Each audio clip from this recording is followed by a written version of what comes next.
Welcome to KimAppa, Jarrod and Robbie coming at you again. I was going to say special episode, but just episode today. But we're going to dive deep into Kuldeep Yadav. But it's important to note that at any stage, Kuldeep Yadav could call Robbie. And they could be talking about what is going to happen. So apologies if that comes all the way in. How much have you been watching of Kuldeep Yadav bowling recently? He hasn't played much recently. Like the last T20 he played was the last. Yeah, he played one T20. Yeah. He's played a lot of one days, hasn't he? Yeah, he's played one days a lot more than T20Is. T20Is, the last one that he played was in Australia, and I think he played one against South Africa, didn't he? Nope. He played one T20 against South Africa. Am I on drugs? Yeah, he did. Yes. He did. 14th of December. He played a T20 against South Africa. He only played one. Last year, yeah. So he played. Yeah, the last. We only just started this year. Yeah, but he played the 4T20. Yeah, he played one of them. I don't know which one it was, but yeah. Fourth or fifth, I think. He got smashed around in the first two ODIs against South Africa. He then bowled pretty good in the last ODI and the T20 game. No, but he gave away what he went for about. How many runs did he go for per over? What is the economy rate? In which game? He didn't do very in the last game. Oh no, you're talking about New Zealand. Yeah, New Zealand. Yeah. So the New Zealand series, he's gone for 52 runs, 82 runs, and 48 runs. But I don't think the 48 runs was from his full 10, was it? It was. No, it wasn't. I don't think it was his full 10. It was from 6. Jeez, I thought it was from 7. Yeah. I almost gave him an over there. So I remember. So it's been clearly it's not working at the moment. It's not 100%. That's harsh. Not working. Yeah, it's not working. That's a professional way of putting it. I'm not saying he's finished. I'm just saying that. Well, I've got a lot of stuff. So Himanesh Ganju has been looking at the numbers of me, and we're both going into it a lot. Do you want to know all the technical stuff first? Like Himanesh and you doing this stuff, right? Two of the most critical guys. It's not about being critical. So at the moment, he has less drift than normal. It's not a massive amount, but it's a little bit less drift than he would normally get. And as you would know, if a wrist spinner gets less drift, that basically means that the ball sort of goes gun barrel straight rather than moving around, which causes the batter to just play up the line a lot more, right? Yeah. The interesting thing is his release height is well down on where it normally would be. So instead of getting his arm up nice and high, which he has been over the last few years, it's back to a very low angle. He's coming way wider of the crease than he normally does, which is fascinating to me as well.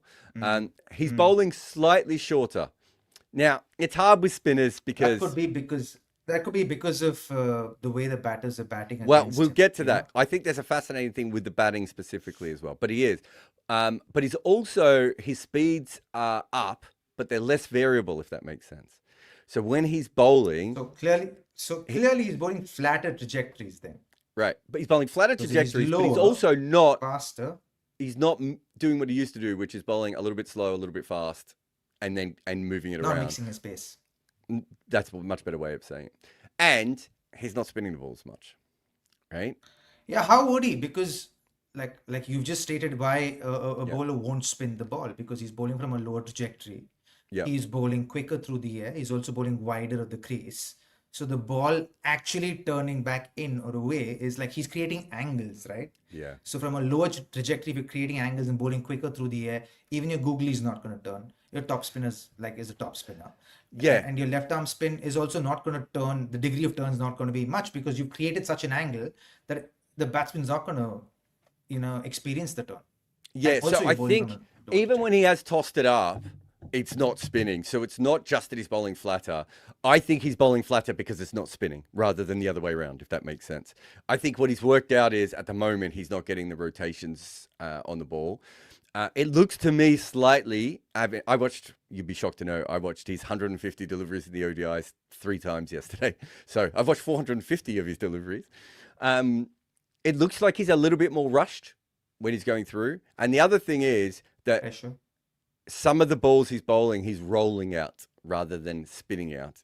And the best way of explaining that is there isn't that much difference between a leg spinner and a leg cutter, right? But the difference is the snap and the way it comes out of the side of your hand. There's a couple of those balls that are coming more out the front of his hand. And I don't mean in like a slide away. I mean like he's trying to place the ball there rather than rip the ball there. Does that make sense? Yeah, it does. Yeah. It makes perfect sense, right? So it like it's such a combination of stuff. That's why you came to the conclusion at the start of the pod saying it's not working. Yeah. Right. And I said, because you've seen it 450 times and you've seen and I wasn't privy to that information, by the way. What? You thought I would come here without watching him bowl 450 times? Yeah, like you normally do. No, I think when I do something like this, so I'll give you the full backstory. I haven't been watching this series religiously, right? Like I've been popping in and popping out. And, you know, I've kind of noticed, you know, people in our chat and everything talking about Kuldeep. And I've had a couple of people message me about Kuldeep going, what's wrong? And it's an ODI series, right? And the T20 World Cup's coming up. So you can imagine I'm just like, and then I looked at, I went on MV Play and had a look at some of him. And I was like, oh, okay, this isn't right. And then Jimenez sent through a bunch of data. And you start going through it and you go, okay, how can I match the data of what he's doing to what's happening here? So what we talked about at the moment is technical changes, right? So it's very possible because he's not getting the spin that he usually gets on the ball. He's dropped his arm a little bit. He's using angles, as you said before. So he's coming wider on the wicket. He's trying to slide the ball through a little bit more. He's bowling quicker. That all makes sense. It could just be one thing, right? It could be the fact that he's actually bowling from a low trajectory that he didn't experience. Like he suddenly is not getting the turn. So suddenly he's trying different things by being reactive about that one little error that's probably gone off. It's like, you know how with batters, sometimes you're batting well and things are going well and you're just going through a period of unawareness as a batter. And then slowly your initial movement either becomes big or say your back and across initial movement starts going back and back or back and away. And then suddenly you're in good form and suddenly you started with back and across, but through the series you start going back and away and you're still scoring runs. But you stay with that and you stay with the unawareness and then suddenly form goes out of the window. And it could be something like that. It could be that one error that has led to him making multiple changes that has led to him bowling the way he is right now. It's fascinating you say that. So I've been working with another cricketer recently who sent me a message because I said something and it got back to him and he's like, can you show me what you mean on video? And I'm doing the video analysis, right? But I'm thinking to myself, he'll know all this. Like, this is a waste of time, right? Like I know he wants to, you know, and so I gave him the information and he was like, oh my God, I didn't know this and I didn't know this. And I was like, and then it'd be the same with my writing. If someone did that with my writing, it would be the exact same thing, right? There's no way I would be able to see it from that sort of, well, you know, macro kind of a way of looking at it, right? And when someone else comes at it from the other side, and, you know, we've had this with the Babar Azam one a couple of years ago when I pointed out how his feet had changed and why that was causing him issues. And Babar Azam was watching the video, right? And trying to work out what had happened. But in my mind, Babar Azam knows what's happening. But as you said, sometimes you don't even know when the change happens. I think it was when I was working with the West Indies. I can't remember if it was someone said to Darren Sammy, why is your back coming from so wide? Right? And he was suddenly like, oh God, it's probably my knee. Right? And he suddenly realized they couldn't get his bat swing coming through straight the way he always had. And that's why he was hitting the ball straight up in the air rather than smashing it down the ground like he used to. Yeah. And it's like, you don't always get that. So it'd be really interesting. I'm not saying Kuldeep is going to call while we're live on air, but it would be really interesting to know if he knows that his arm is lower. It could. My guess is that the ball wasn't spinning as much and you just naturally, and I'm thinking as a crap spinner here, not as a good spinner, but when you're a crap spinner, then you try and do all the crafty tricks, right, to get out of every single situation. But you could also be right. Maybe his arm's dropped, so he can't get the sideways spin on the ball because everything, remember I mentioned all those stats and all those things that had changed before. The one thing that Jimenez told me, which I thought was fascinating, was that he's still getting the same amount of drop on the ball, right? And he's not getting swept more. So generally what happens is with a wrist spinner, when they're not putting the rotations on the ball, everyone starts sweeping them, right? Even people who don't sweep start sweeping because they realize that the ball's no longer dropping and going up. So now you're just facing a slightly slower spinner, right? And you can just sweep them all the time.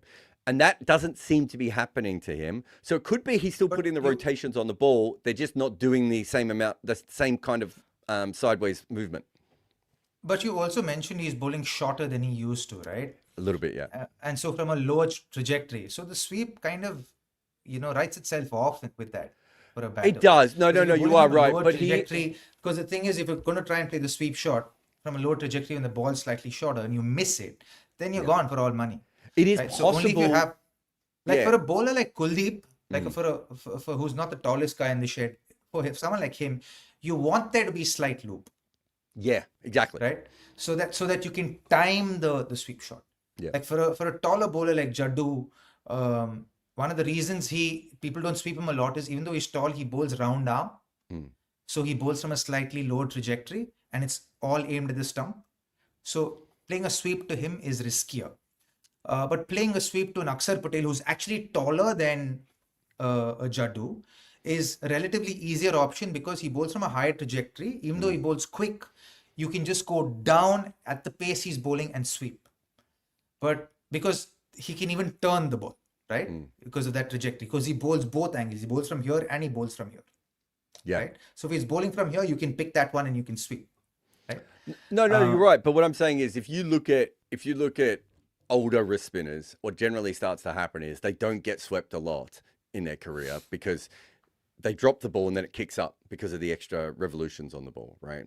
So if you're bowling wrist spin, you have more drop and you have more bounce than you do as a finger spinner. So what you've just talked about with Akshar and Jadeja, that's because of their heights and their release points. Whereas wrist spinners do that naturally because wrist spinners put more revolutions on the ball than anyone else, right? Yeah, they do. Yeah. But it's not sideways revolutions.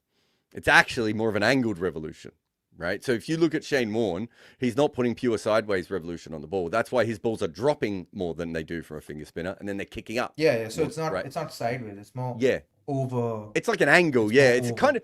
It's funny because we call them leg spinners and top spinners, but kind of they bowl a combination of leg spin, top spin at almost every delivery, if that makes sense. Yeah. Right. Yeah. And so what I'm saying is that, and I think you're right with the sweep, and I'll get to why I think that might be in a moment as well. But I think what he would get is he would get that loop before, but because he put so many revs on the ball, he would still get the big massive drop and then the kick up, right? Rather than a normal wrist spinner is what you're talking about, which is you want it to go up and down and then you can sweep it. I find much easier to sweep wrist spinners as well. But when you face a good wrist spinner who has the kick, right? That's when sweeping becomes a bit more of a tricky situation because of the down and the up, right? The point being though, with what you said is, it is possible. We looked at the sweeping data and he isn't getting swept anymore. But as you said, he's bowling shorter. So it might have been that very briefly he started to get swept, right? And then he starts to bowl shorter. But this is where I think it's really fascinating. Oh, sorry, go. Because it's also a bowler who doesn't mind being swept. Right? There are bowlers who like being swept because they know it puts them into a space where they can get wickets. And there are bowlers who don't like being swept at all. And I suspect Kuldeep is one of those bowlers who doesn't like being swept. Interesting. Because it's been, when I played against Kuldeep, it's been my line of attack with him. Because I'm like, if I can start picking his length, right? And the trajectory is bowling and start sweeping him, even if it's outside the off stump, and start sweeping him. Then I force him to bowl short or I force him to bowl fuller, which makes it that much more easy. For him to bowl fuller, then he has to toss the ball a little bit more, gives me enough height to get under it and hit it, right? Or he bowls short for me where I can cut or pull, right? So I suspect he's one of those spinners who doesn't like being swept. Fascinating. And that would explain why he's gone back to the shorter length. Let's talk about the other thing. Yeah, but it could all be from that one thing where he's not getting tall enough while delivering. His arm. That could be that one thing, right? That's just thrown everything else out of whack and suddenly looks like, oh, he's not in good form. It could be. It could also be that he's not driving his... Wait, he's left-handed, isn't he? He's not driving his hip through the ball. His left hip through. It is left, isn't it? Left hip. I'm like, I can't bowl left arm, so I was trying to work out which hip it was. He's not driving his left hip through, and so he's not getting the rotations, and then his arm has gone down lower, just sort of naturally. But if he's not getting tall while bowling, how will he get his left hip No, through? you could be right. As I said, I think he's rushing through. But the other big factor here, and I do mean big here, Robbie, is Daryl Mitchell, right? So Daryl Mitchell is a really interesting player because he's not built like most batters, right? Like he's very, very tall. He's very, very strong.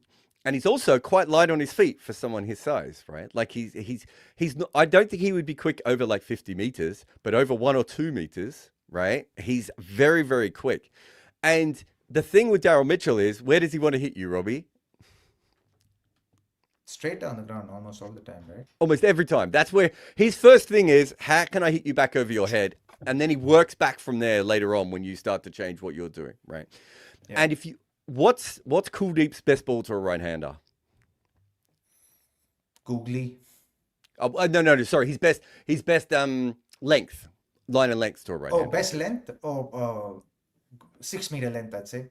Yeah, it's a bit fuller. I think it's 4.5. 5. Right? Yeah. 4.5, 5, right? But on off stump, right?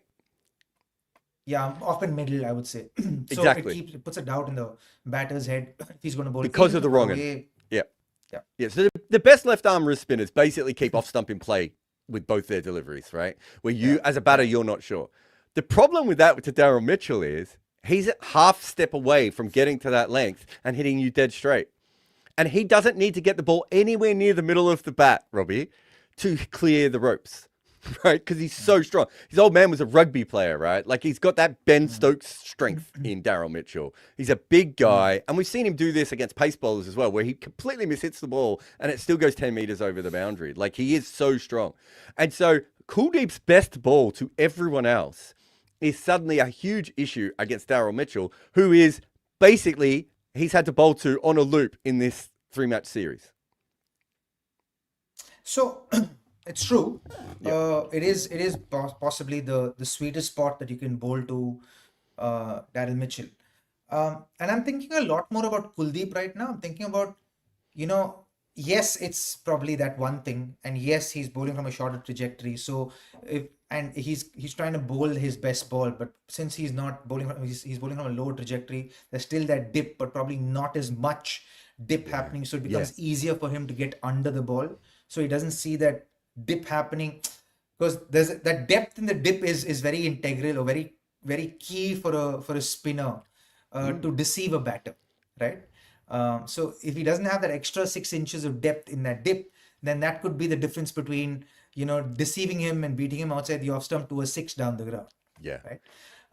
And that could impact his confidence, and that could impact the bowler operating, Kuldeep operating from survival state or a defensive state rather than an aggressive state. Yeah. Right. And then so I'm thinking, when does Kuldeep do his best? He does his best when he bowls aggressively, when he bowls to take wickets. Right. But here we are. He's playing up against a guy who is bowling his best ball to, who's got his favorite shot to that particular ball. So he's actually put himself in a space of disadvantage by not getting that extra little bit of dip, right? That can help him deceive this batter, right? That so automatically puts him into defensive mindset and leaves the batter in a position of advantage, which is what the outcome of the whole game is. Yeah. No, I agree. And then I'll give you another thing that I think is interesting about Daryl Mitchell is I don't think Daryl Mitchell is like a great sweeper of the ball, but he's an efficient sweeper of the ball, and he can play the reverse and he can play the conventional, right? The other thing with Daryl Mitchell is because he's so tall and he has a long reach, that even if you bowl a little bit shorter, as you were saying before, to you, if someone starts to bowl at 5.5 meters, you're not going to be able to sweep that correctly, as you've already said, right? Like that's too short for you to be able to reach. That isn't too short for Daryl Mitchell to reach. Right, because he has really long arms and he's a big dude, and so he can turn that into a normal ball. So even when Kuldeep is bowling shorter, there's always a chance that Mitchell's going to get. And if you have a look at the footage so far, the 150 odd balls, right? Every now and again, when Mitchell can't get down to him, he's just like, okay, well, I'll just reverse sweep a couple here, and one of them will go through the gap, right? Or I'll sweep conventionally and I'll take that field on, because you have to have straighter fielders back for him and everything else. So you've got this sort of. You've got this sort of tug there with Daryl Mitchell in the way that it's going. And so I'll tell you the balls he's bowling at the moment, and everything you said before really leads into this at the moment. So once Mitchell's been in for a while, he's basically, what he starts to do is he starts to either try to bowl very, very full, right, and get under the bat so that Daryl Mitchell can't get the full swing of his arms. So at one stage, he bowled 2 straight full tosses to Daryl Mitchell, and I don't think ever watching Kuldeep before I've ever seen him bowl 2 full tosses in a row. So it had to be he was trying to bowl as full as possible, and he just got them slightly wrong, right? The other ball he's bowling is very, very slow wrong-ins outside of leg stump, a little bit short, right? That are sort of angling across him. And then the third ball is he's bowling outside leg stump. Wait. So he's bowling outside leg stump. He's bowling the wrong ones slow. outside leg stump. Yeah, and then they're slowly spinning outside of off stump because they're so short. Leg. Yeah, so just outside. Oh, they're short even. Yeah, they're short. So it's not like his normal wrong-in, which would be on what? Middle and off stump. We're talking about maybe even outside leg stump wrong-in. What length is he bowling that one on the leg side? Five and a half. Outside 5.5 meter length. Okay. Yeah, so very short for a leg spinner. Yeah. And they're sort of, it's slowly going across him. And then the third ball, this is the most fascinating because of what you just said. When Kuldeep is at his best, he's bowling for wickets, right? But I've got this theory that Kuldeep can be very easily persuaded to go negative in certain situations, right? Rather than continue to attack.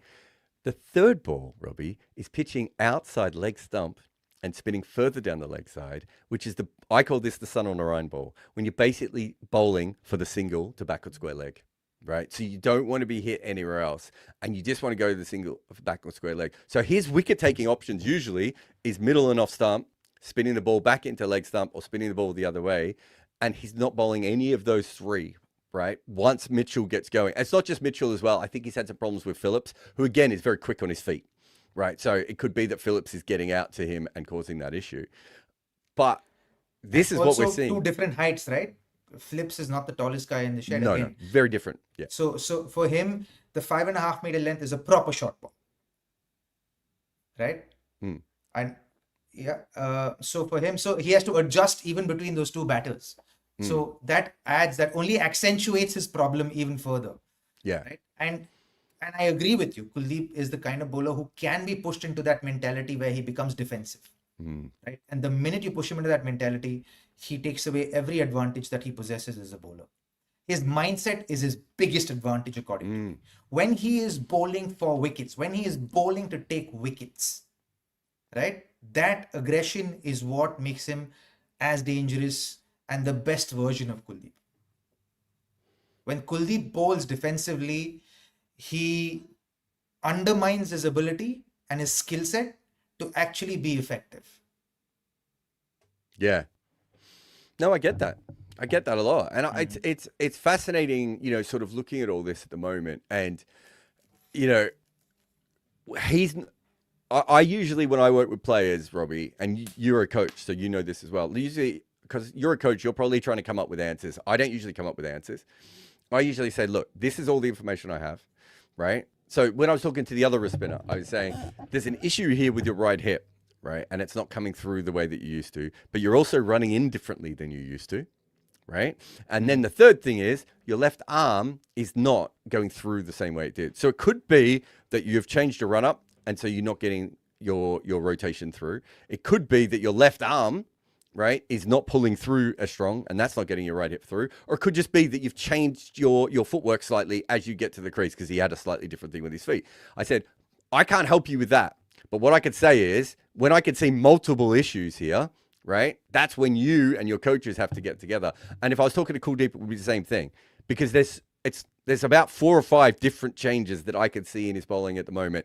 And Daryl Mitchell is accentuating them. And if Kuldeep was bowling against someone not as good as Daryl Mitchell, right, they might not be as obvious, but they're still there because they were there in the South African series. Because a lot of the data and a lot of the stuff that I've looked at is also, well, I looked at a little bit of the South African stuff, but is from that series. So it's not just happened now. It's been happening for a little while that this has been creeping in. Yeah, and that can happen, right? And I'm trying to think, like, you're right. I'm always trying to think as to why something happened, right? And I'm trying to understand what possibly led to why this happens to a spinner. For example, the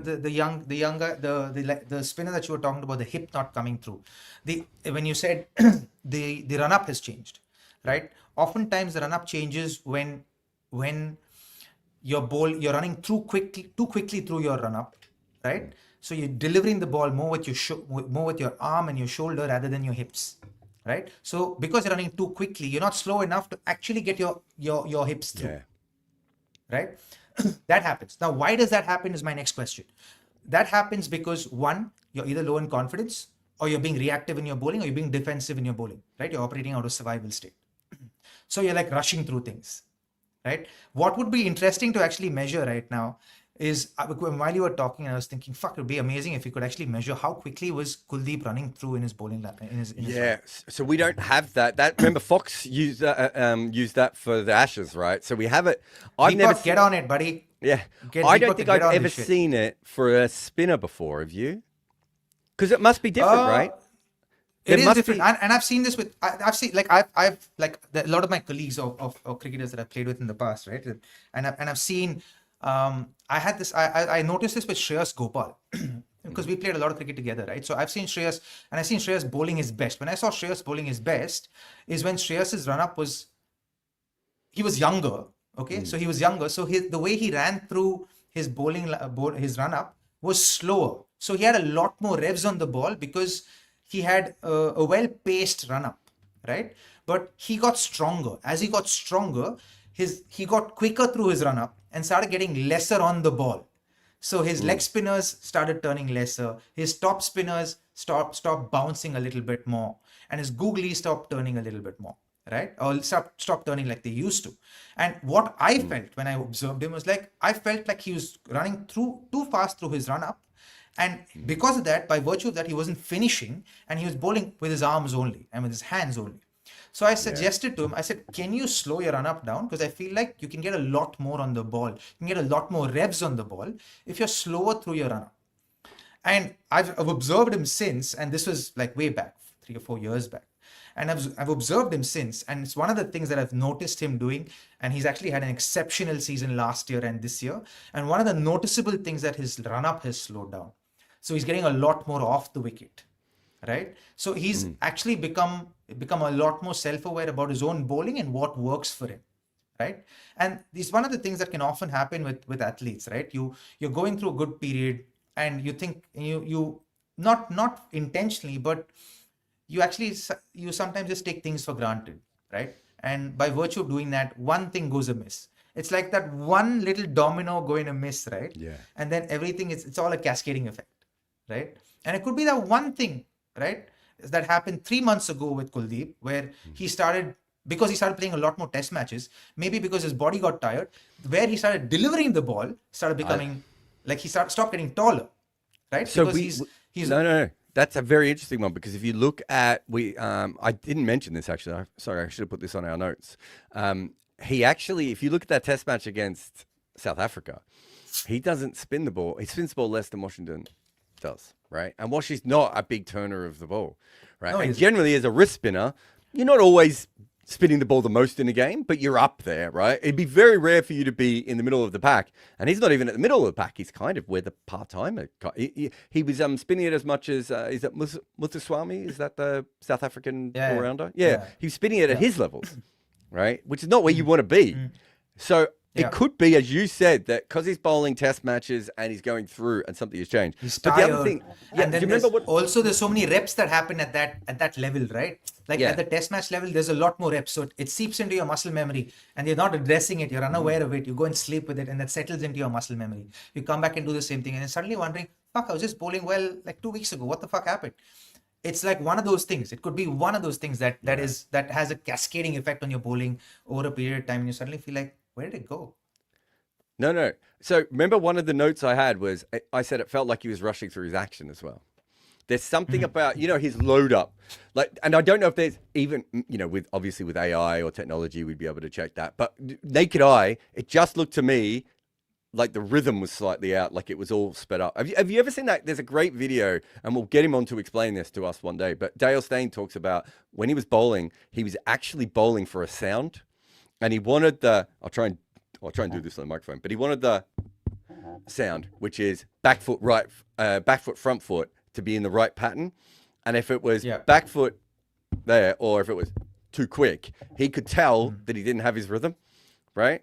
And if you look at Kuldeep at the moment, it just looks to me like he's got that sort of frenetic uncurling of his action early on to try and get himself in, which means he may not be in the rhythm. Now, sometimes when you have all the data that I have, you you start looking at things that don't even exist, right? So it may not be out there, and without the information, but just looking at it naturally. I wish you told me you were doing this, man. We should have done this together. It was fucking fun, man. But yeah, no, I don't know if it was fun. It was about 11 o'clock at night, and I wanted to go to bed. I was up anyway. I was like, it was 9 o'clock at night here. I would have like sat up with you. I would have sat up with you and done this.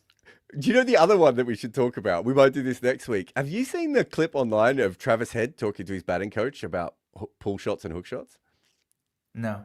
Oh, so I went from watching Kuldeep like 1,000 times in a row to watching Travis Head explaining how he plays pull shots in different ways on different grounds, which is just genius, right? It's so cool. Okay. But the point being is you're looking for that sort of pattern or that rhythm, right? And it just looks at the moment like Kuldeep doesn't quite have it. But as you said before, it could come from something as simple.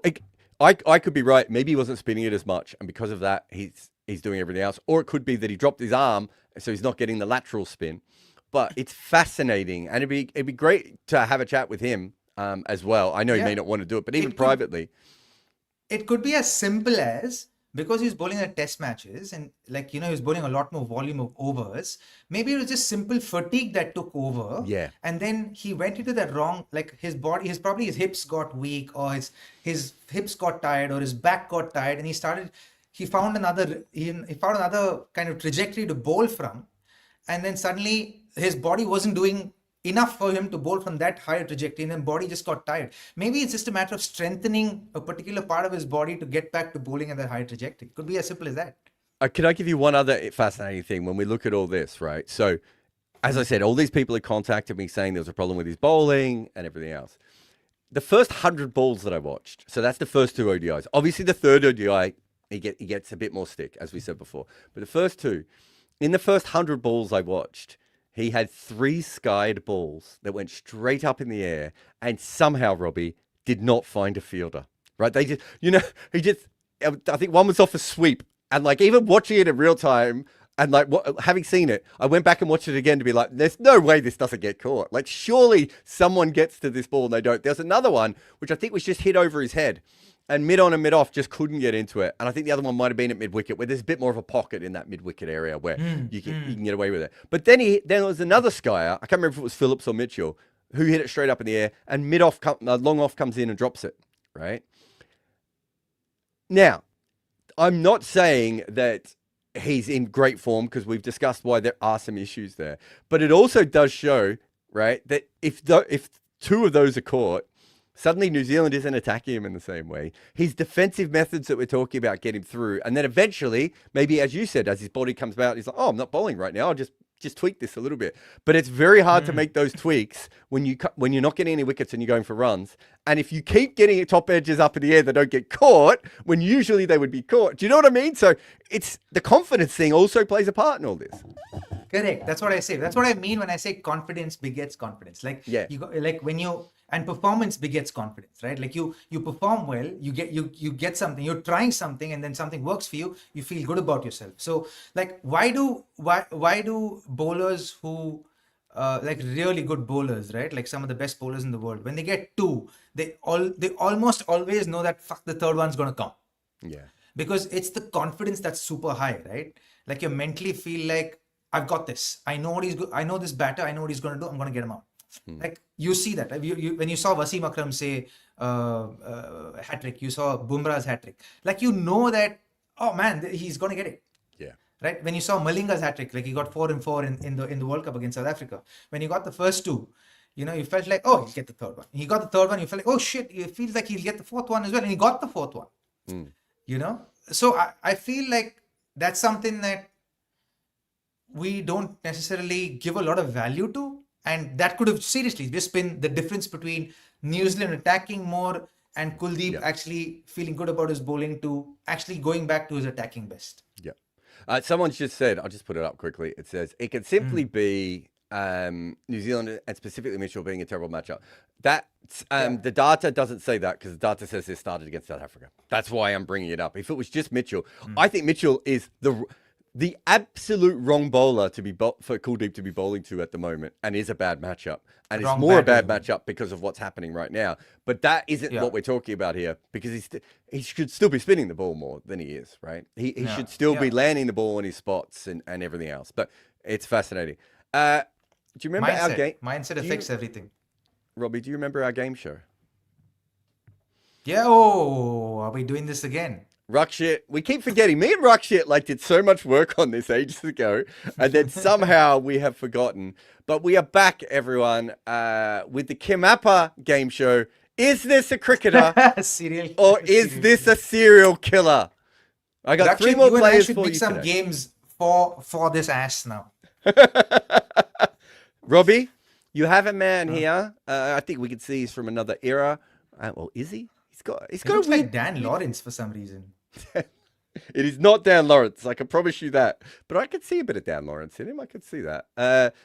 He looks a combination of Dan Lawrence and Donovan Ferreira. Doesn't he? It's not Dan Lawrence, and I mean, you're not wrong. I get it 100%. Where are we going? Is this cricketer or serial killer? I was just tweeting this that we're doing this game now, and I realized that there's a picture of you, and I was like, and there's a picture of me, and it's like cricketer or serial killer. Well, I have to be the serial killer in that one. Cricketer or serial killer? Serial killer. I think that's a very good guess. This happens to be a man called Laurie Nash, who played 2 test matches for Australia. So Laurie Nash was... You'll love this story. Laurie Nash was basically kicked out of cricket because they thought he was too violent. All Laurie Nash wanted to do was bowl bouncers all the time, Robbie. And he played 2 test matches. Let me see if I've got his record here. I think I might have put it down. Oh, no, here it is. 2 test matches, 10 wickets, and an average of 12.6, and never played again. What? But he was wild. I don't know if he started the beamer thing, but I think he definitely did bowl beamers. But he would bounce everyone, and he wouldn't listen to anyone. And he went on to be an Aussie rules legend. And he was just as violent in Aussie rules as he had been in cricket, but no one told him to stop.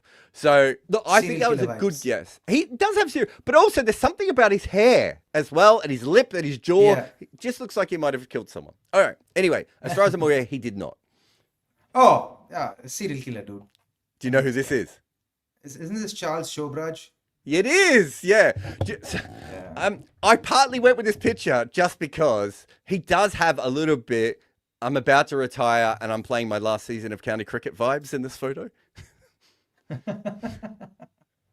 And so I thought I could slip that by you. But I also was like, Robbie's a Netflix guy. He's probably seen the Netflix series. And also, wasn't Sabraj actually arrested in India? Wasn't it India who caught him as a serial killer? I think India he got or Nepal, I think one of these 2 places is. I think he was arrested, if I remember the series, if I remember the story, the documentaries and the TV show. I think he was arrested in India at least once, as well. Yeah, so, I've watched multiple series of Charles Shobraj where I've seen a serious one, I've seen a funny one, and sometimes the mistakes that were made were like a comedy of errors. But it's yeah, so bad, this guy. Yeah. Anyway. This I did think that was his most cricket picture, but then we've got our final guy. Cricketer or serial killer. I love this guy's smile. This guy's smile is so evil. Like, have a look at this smile and the eyes. It's like he's supposed to be smiling for the camera in this photo, but there's something like that's not quite working. Absolutely. I love this photo so much. He looks like an Aussie cricketer. He does have that bit of, I know what you mean. Yeah. I promise you this, cricketer. If there's nothing else I can tell you, he's not an Australian cricketer. There's your one tip. Yeah. Yeah, it looks Aussie or English, yeah? So if it's not Aussie, then it'll be English to me. I'll say serial killer. This is Fred Truman.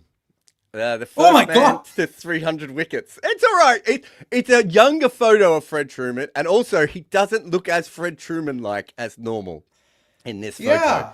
And I when I was going through this, I had to come up with people, right, who in my mind looked a little bit like killers. And I was like, I wonder about Fred Truman. And the first couple of photos, I was like, nah, that's not right. And then suddenly I picked one up, and I was like, oh shit, this dude looks like a killer. So Fred Truman, I think Fred Truman is sort of the first proper fast bowler, like modern style fast bowler. Because if you go back to the guys who bowled before the war who were fast, I think they were a little bit more one-dimensional. And Fred Truman is, he was extraordinarily fast, but very, very skillful, would bowl long spells. So he wasn't just fast. He was fast, skillful, would bowl spells. And I think there was I think when he played against India, at one stage he had something like 7 or 8 straight clean, well, I shouldn't say clean bowl, but bowls. So no catches, no LBWs. He was just blowing through people. He was so quick. Yeah. Fantastic player. He was really quick, wasn't he? And I think India at that point weren't used to playing bowlers that were really quick. Yeah. And as I said, he was kind of also the prototype. There was him and Frank Tyson, who we've talked about before. Frank Tyson, dude. But those two guys, they came out of that era. I've trained under Frank Tyson, by the way. I know. We talked about it. I love that. We will do a proper Frank Tyson episode one day. I love Frank Tyson. What an incredible human being. These guys, so Tyson and Truman were proper fast bowlers. And then Australia had 2 fast bowlers, and then the West Indies had 2 fast bowlers. And from that point forward, almost every team has proper fast bowlers rather than what they had before, which was more seamer, like, medium pace and everything else. Yeah. So skill-based bowlers. And Truman is Truman's the sort of bowler England's still looking for now, right? Which is someone who is legitimately skillful, but can still scare you when he needs to scare you. And you know why he could scare you? Because you thought he was a serial killer. In fact, you thought both of our cricketers were serial killers, which is the best possible way for this game to be. Mate, we'll get to the super chats in a moment. I think there's only a couple in, so we should be fine. But we also wanted today to just speak a little bit about combox and about what we're building here. So we're on combox at the moment. We're comboxing. Yes.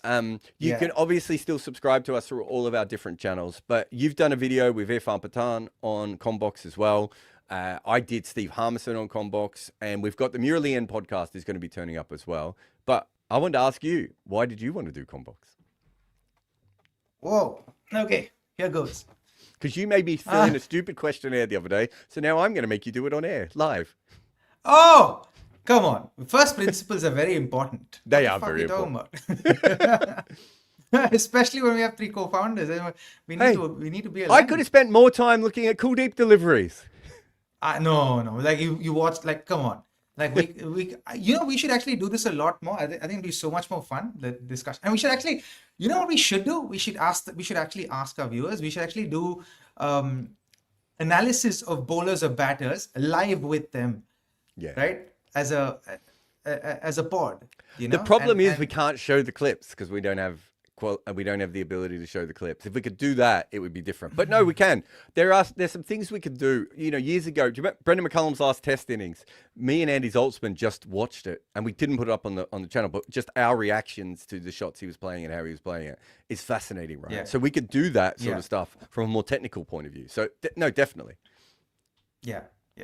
Okay, so coming to combox, what was my motivation, right? I'll tell you what happened. And I've told you about this, so I'll share this with with everyone as well. So for me, broadcasting is something I love doing, right? Talking about cricket is something I love doing, especially after my own personal transformations with batting and with cricket, and sort of made me think about the game very, very differently. By nature, I'm someone who likes to think about the why. Why things happen, and try to kind of get to the root of stuff and try and figure out solutions for it. So broadcasting for me rooted from that place. Even as a broadcaster, one of the things I always endeavor to do is try and explain the why of things, right? And why someone hit a shot well, why someone hit the shot badly, why someone took a catch, why someone didn't take a catch. Why is the bowler doing something right or wrong, right? I'm trying to give a cricketer's perspective as to the why. That's like different people choose different narratives as far as broadcasting is concerned. Some people choose entertainment. Some people choose being the villain in the narrative, right? They talk down about everybody. Some people, like for me, Sunil Gavaskar is like the grand old man of India, right? So he's like the old wise man, right? So he shares his perspective from that and from that place. So for me, it's always enlightening for me almost to listen to him, because I'm always thinking of, hey, here's the grand old man of India, and he's talking from his 40 years of just watching cricket, right? Yeah. And broadcasting cricket. So he knows the game like the back of his hand, and he's seen the game evolve, right? Which is why I feel he still has all the authority in the world to speak about even say T10 if he wants to, right? Because he's seen the game evolve. Right? I would pay him to commentate a T10 game, by the way. I wouldn't even broadcast it. It'd just be for myself. He is an absolute sweetheart, right? Anyway, I digress. So Ravi Shastri, absolute entertainer, right? Dinesh Karthik, entertainer come storyteller. Harsha Bogle is a romantic of the game. So he kind of invigorates the romance we have for the game, right? And with the way that's his narrative, right? For me, I want to explain the why of, like, I want to be the guy who explains the why of cricket. You know, that was my narrative as a broadcaster. And I love doing it. And I still love doing it. One of the things what happened was last year, and for me, I work for about 80 to about 90 days of cricket broadcasting, right? And that is what like kind of puts food on the table for me at this point in time, right? Because when we finish playing cricket, people don't necessarily understand. People think that, oh, we've made a lot of money. People don't understand that 40 to 45, 50% of that money goes to taxes, right? And we get the other half, right? And from that other half, there are things that we do when we're young. So I made a lot of mistakes as far as investments were concerned, you know, leading up. And then as you finish playing cricket, your last 7-8 years, if you're not in the top 2% of cricketers, your earnings dwindle, right? So when you finish playing cricket, you're left in a position where financially your earnings drop quite a bit because it comes to a standstill, right? Your significance drops and your relevance also drops, right? So in a sense, when you finish playing cricket, and I can speak for cricket, and I'm sure it holds true for a lot of other sports also, it kind of primes you for feeling completely lost and at bay with life, right? Yeah. And you feel like, okay, what next now? How do I survive now? Because you, like, up until that point, you've kind of set yourself up in a way where you've set a certain standard of living for your family, your wife, your kids, and all of that, and your own lifestyle, right? And you want to maintain that for the rest of your life, and you've kept something away for savings and all of that. But you want to keep, you know, daily life going in that sense. You want to provide on a day-to-day basis. So broadcasting was my medium, right? And when I started broadcasting, and I started what, in 2019. For me, I was since 2022, 23, since I retired, I was doing about 80 days of broadcasting. And last year, after the merge happened between Jio and Star, for me, that 80 days became 35, 36, 37 days, right? So it's a huge drop, and we just moved, right? And so, so for me, it suddenly felt like I don't have the luxury of choosing when I can work. I'm at the mercy of the broadcaster, right? And it felt like, hey, my entire life, my entire cricketing career, I've been at the mercy of administrators, selectors, boards, and all of that. And I finished playing cricket, and I'm at the mercy of broadcasters today. So, like, when do I have autonomy over my own life? And then suddenly I started thinking about, oh my God, I'm just, like, today I'm someone who can speak well, who can articulate stuff, who can broadcast, right? But what about the guys who can't? What happens to them? And suddenly I'm like, here we are, we've got this immense expertise in this subject, right? And there is, once we finish playing cricket, there are issues that we have to navigate through, which is fine. But there are no solutions in place, even though our line of expertise is one, right? I was like, oh my God, there might be so many cricketers like me, right, who don't have a broadcasting gig. Because today there are around 1,000 broadcasters in cricket globally for about 450 to 500 gigs globally, right? So you're always going to be at the mercy of broadcasters. So, like, is there something that we can do from a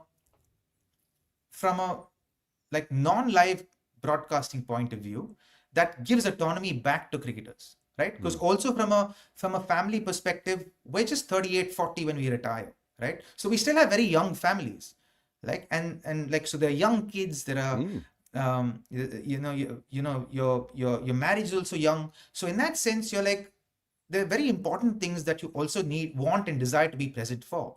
right? After being on the road for 23 years of your career, you don't want to keep traveling to still provide. You want to be able to build bonds at home. Like I would love, like, ever since my daughter's been born, I haven't spent, say, more than 6 months in a year with her.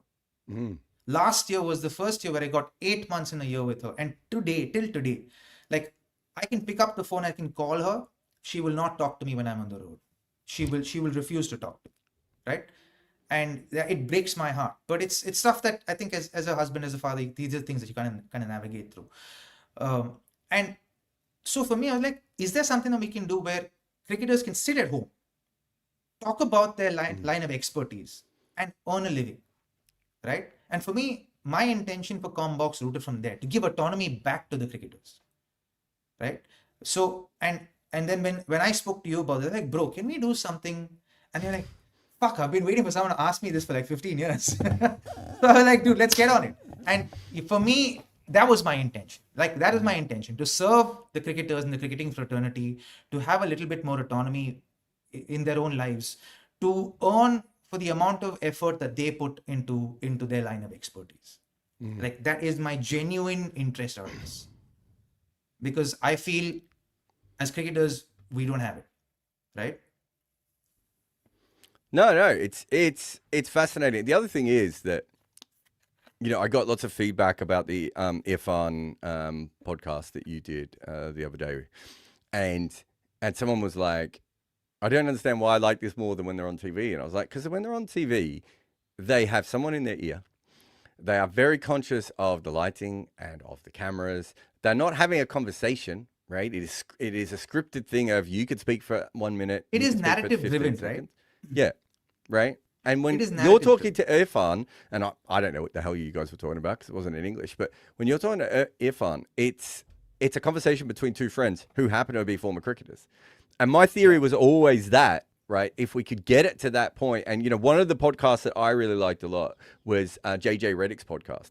And it's one journalist, one former player, current player who was at that stage, and another player, right?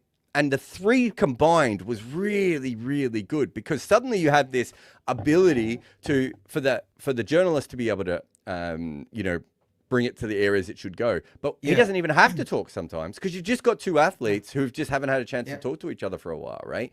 And I was like, so this works without a journalist, and it works with a journalist.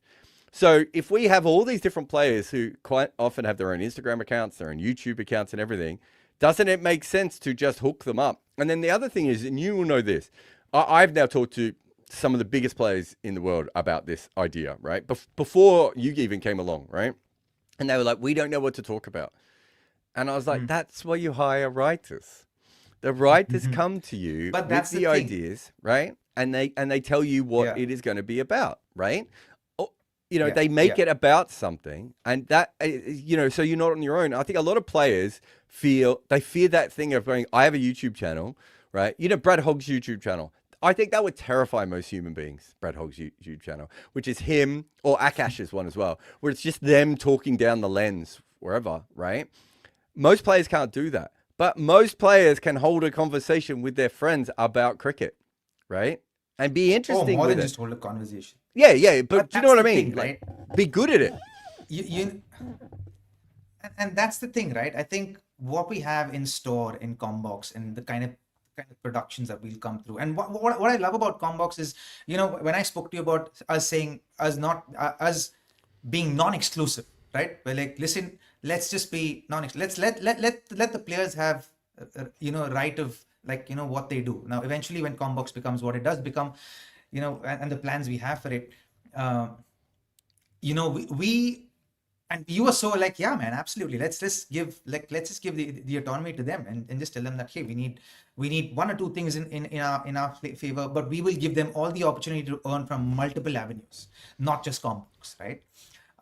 And that was like so gratifying to hear, and to know that it just, like, even our conversation like a year ago, right? Like, it just, how it fucking organically happened, right? And you called me up, and I couldn't hear you, and I said, I'll call you back, and I landed and I called you up, and they're like, can we do this? And I'm like, I've been meaning to call you up, and I'm like, I'm glad you called me up. And And then from there to where it is today, right? In a matter of, I don't even know if we've done 50 episodes and out of this, but like it just felt like this was meant to be in a sense. And today when I look at combox with where Deepak and our partnerships have taken us today, right? And the three of us, and where it is, it already feels like its own living and breathing organism, and it's like charting its own kind of path, right? Which is I'm so grateful for, right? And I feel like the things that are there to come with this is gonna be gives me the like the chills of the good kind. Like I'm so excited about it. No, the same. And I think for me, if you look at my things in my career, obviously I've been very successful as a writer, but everything else I've done has been part of other groups, like making the film, being part of the TalkSport group, all the different video projects I've had with Two Pricks at the Ashes, which became Two Chucks, Polite Inquiries, and the cricket. So, like for me, it's working with the other people. And like, I love, when I was probably happiest at Cricinfo was when I had a show with George and I had a show with Zoltzman, right? Two very different people, but very good friends of mine, the same as that I could do with you. And that's kind of what I want to create. And then like you and I already have friends in cricket, but there's also people that we don't even know. I remember I did commentary with Jay Dernbach one day, right? And all you know about Jay Dernbach is the outside, the flashiness, right? The tattoos and this big soul ball, right? And 5 minutes in, I was like, this guy's on it. Like I would happily do this. And there was someone who was telling me recently that they met Chris Morris, right? It was Aria, who actually we both used to work with at different times. And Aria was saying to me, oh, you have to do a podcast with Chris Morris, right? And I was like, okay. And like you suddenly realize that there are all these different people that you connect with in all these different ways. And so for me on Combox, the whole thing is how can we set it up so we have 40 different creators, right? And all these different, former players and experts and analysts and, someone like Jimenez coming in, right? And like, and how cool is that? Like how cool is that? Like when I listen to what's written in the groups, it's so cool, right? As in you watch that, you listen to it, and I'm fascinated when I'm just reading it. It's like, this is so diverse and so cool. Exactly. And so that's what I've always wanted to do of like, and after half an hour, please. Has he been kicked out of his hotel room? Robbie hasn't paid his bill. No. Everyone, sorry to say. SA20 struggling for money and Robbie's being kicked out. I actually thought that was Kuldeep coming in to like punch you for everything you said on the podcast. But yeah, so look, Combox is still very early on. Obviously, we are trying to get as many faces and voices on as possible. We've obviously got the first umpire stuff now, but with Saurabh Samani and with Cheyenne as well is on with him.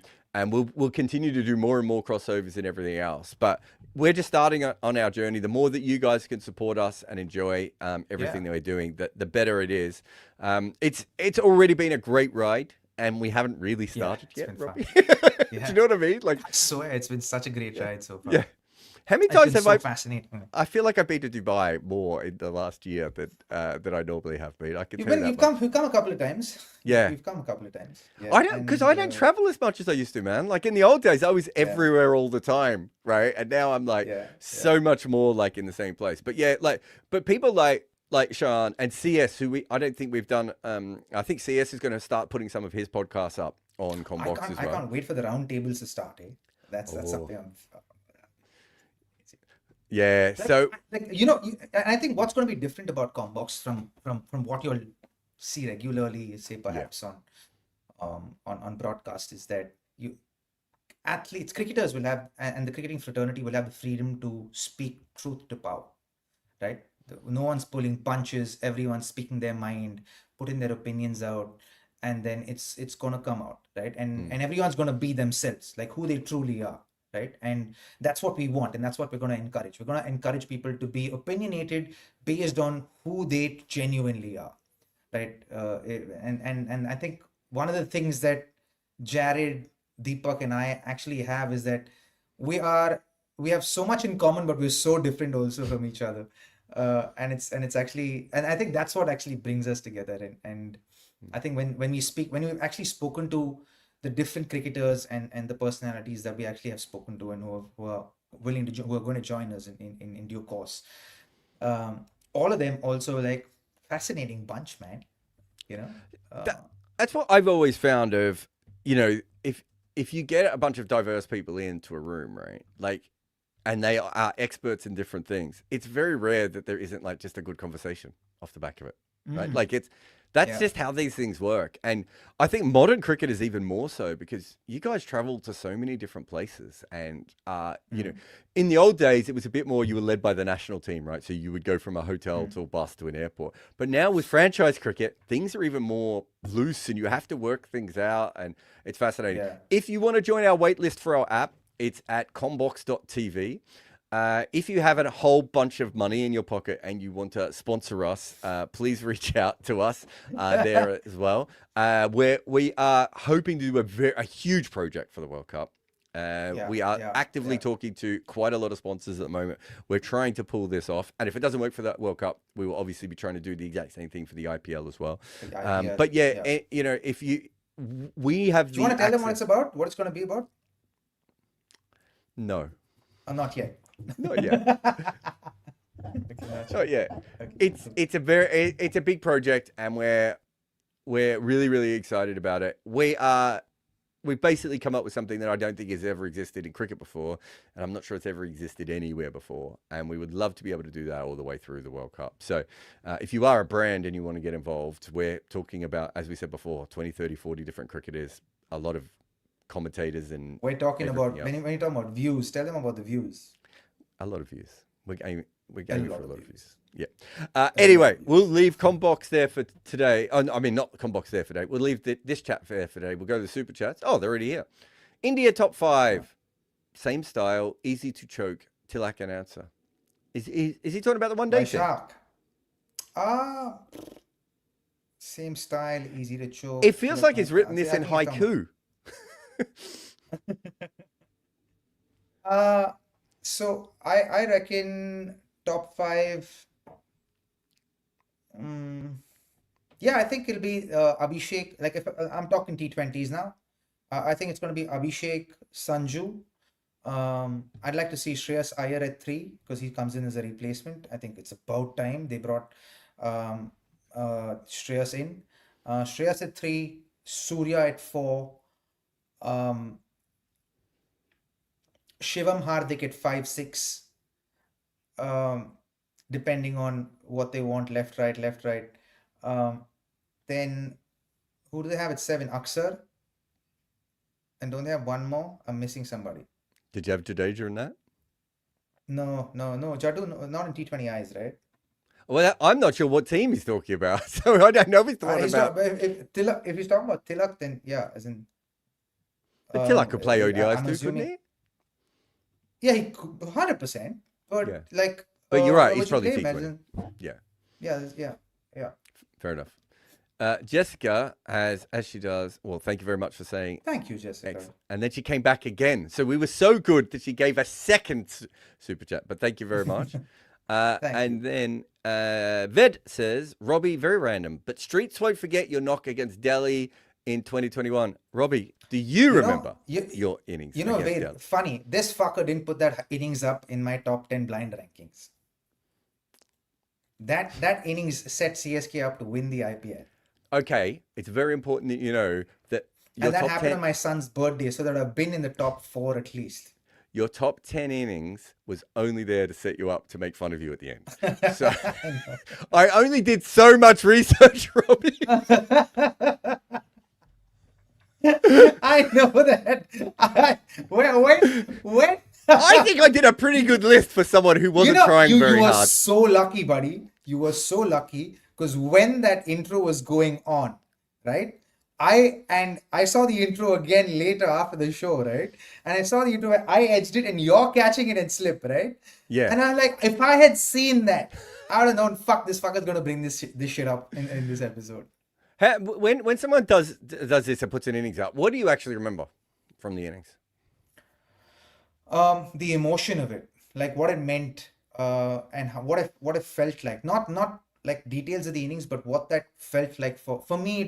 I've always measured my success as a cricketer by, did it help the team win? Did it lead to the team winning a championship or doing really well?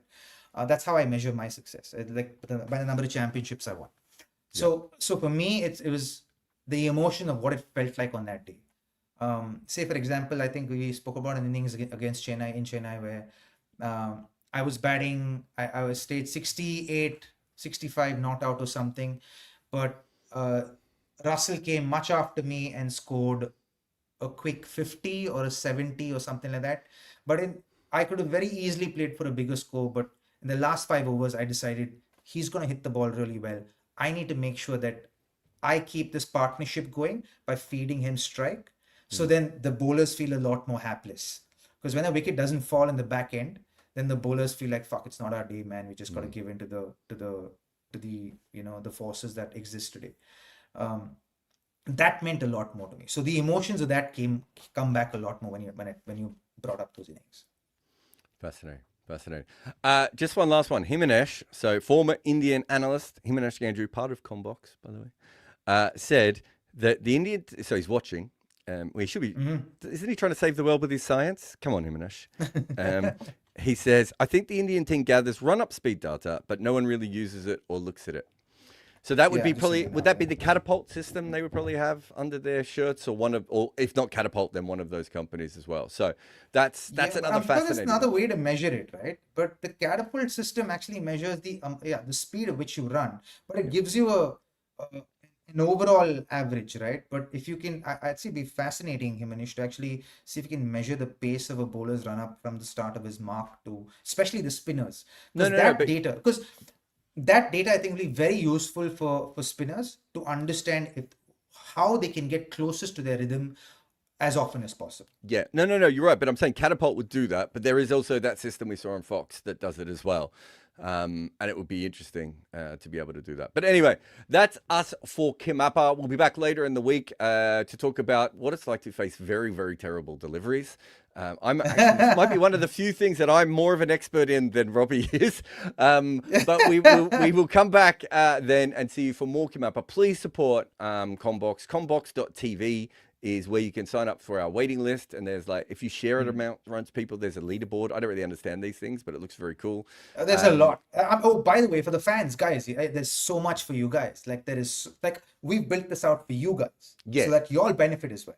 Right. Exactly. And it's, you will love it. What's what I love about this whole thing. We've made sure that every stakeholder benefits from this. And you all are a big stakeholder. Combox for every stakeholder. We'll see you again next time here on KimAppa. Combox, the game